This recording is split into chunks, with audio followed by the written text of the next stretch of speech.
भैया, परसों नए मकान पे हवन है, छुट्टी का दिन है, आप सभी को आना है, मैं गाड़ी भेज दूंगा।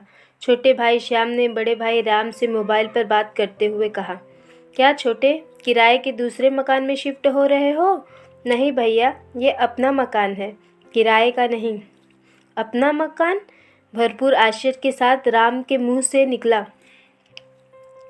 छोटे, तूने बताया भी नहीं कि तूने अपना मकान ले लिया है। बस भैया, कहते हुए श्याम ने फ़ोन काट दिया। अपना मकान, बस भैया, ये शब्द राम के दिमाग में हथौड़ी की तरह बज रहे थे। राम और श्याम दो सगे भाई और उन दोनों में उम्र का अंतर था करीब 15 साल। श्याम जब करीब 7 साल का था तभी उसके माँ बाप की दुर्घटना में मौत हो गई। अब श्याम के पालन पोषण की सारी जिम्मेदारी राम पर थी। इस चक्कर में उसने जल्दी ही शादी कर ली कि जिससे श्याम की देख रेख ठीक से हो जाए। राम की पत्नी ने भी कभी श्याम को अपने बेटे से कम नहीं समझा। उसे बहुत प्यार से पाला और उसकी पढ़ाई का पूरा खर्चा उठाया। प्राइवेट कंपनी में क्लर्क का काम करते राम की तनख्वाह का बड़ा हिस्सा 2 कमरे के किराए के मकान में और श्याम की पढ़ाई व रहन सहन में खर्च हो जाता। इस चक्कर में शादी के कई साल बाद तक भी राम ने बच्चे पैदा नहीं किए। जितना बड़ा परिवार उतना ज़्यादा खर्चा। पढ़ाई पूरी होते ही श्याम की नौकरी एक अच्छी कंपनी में लग गई और कॉलेज में पढ़ते समय श्याम को जिस लड़की से प्यार हुआ था, राम ने उसी से उसकी शादी करवा दी, क्योंकि राम श्याम को खुश रखना चाहता था।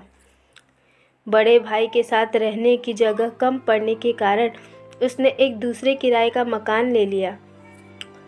वैसे भी अब राम के पास भी 2 बच्चे थे, लड़की बड़ी और लड़का छोटा। मकान लेने के बाद जब राम ने अपनी बीवी को बताई तो उसकी आंखों से आंसू आ गए और बोली, देवर जी के लिए हमने क्या नहीं किया। कभी अपने बच्चे को बढ़िया नहीं पहनाया, कभी घर में महंगी सब्जी या महंगे फल नहीं आए। दुख इस बात का नहीं कि उन्होंने अपना मकान ले लिया, दुख इस बात का है कि ये बात उन्होंने हमसे छिपा के रखी। हमें देवर से कुछ नहीं चाहिए था, पर अगर वह हमें एक बार बता देते तो सबसे ज़्यादा खुशी होती। पर आज देवर जी ने बता दिया कि वह बड़े आदमी हो गए हैं, इसलिए उन्होंने घर वाली बात छुपा कर रखी। इतवार की सुबह श्याम द्वारा भेजी गई गाड़ी राम के परिवार को लेकर एक सुंदर से मकान के आगे खड़ी हो गई।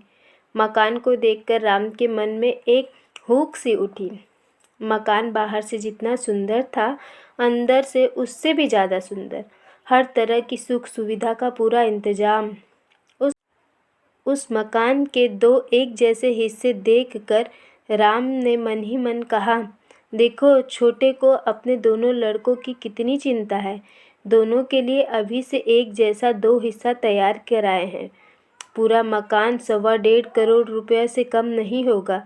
और एक मैं हूँ जिसके पास जवान बेटी की शादी के लिए 1-2 लाख रुपए का इंतजाम भी नहीं है।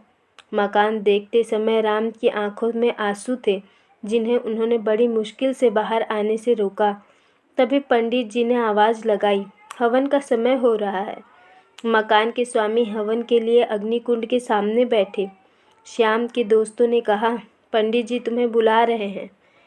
यह सुन श्याम बोले, इस मकान का स्वामी मैं अकेले नहीं, मेरे बड़े भाई राम भी हैं। आज मैं जो भी हूँ सिर्फ उन्हीं की बदौलत हूँ। ये मेरे भाई कम पिता ज़्यादा हैं, इन्होंने मेरी परवरिश में कोई कमी नहीं छोड़ी। इस मकान के 2 हिस्से हैं, एक उनका है और एक मेरा। सब सुनने के बाद राम को बहुत दुख हुआ कि उसने अपने छोटे भाई के बारे में इतना कुछ सोच लिया। हवन कुंड के सामने बैठते समय श्याम ने राम के कान में कुछ फुसफुसाते हुए कहा, भैया, रमा की शादी की चिंता बिल्कुल न करना, उसकी शादी हमारी जिम्मेदारी है। रमा की शादी में कोई भी कमी नहीं होगी, उसकी शादी हम दोनों मिलकर करेंगे। पूरे हवन के दौरान राम अपनी आंखों से बहते पानी को पोंछ रहे थे, जबकि हवन की अग्नि में धुएं का नामो निशान न था। आंखों से बहते हुए पानी खुशी के थे। फ्रेंड्स, अगर स्टोरी अच्छी लगी हो तो प्लीज़ मेरे चैनल को सब्सक्राइब करें और वीडियो को लाइक करें।